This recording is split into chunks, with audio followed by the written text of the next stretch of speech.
ألم أعهد إليكم يا بني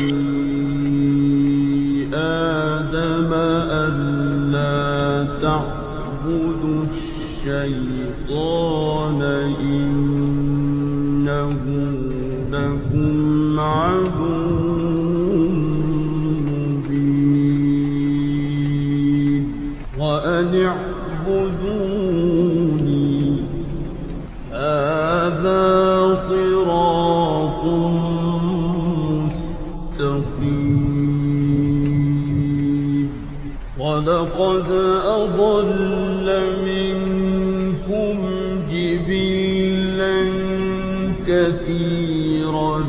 أفلم تكونوا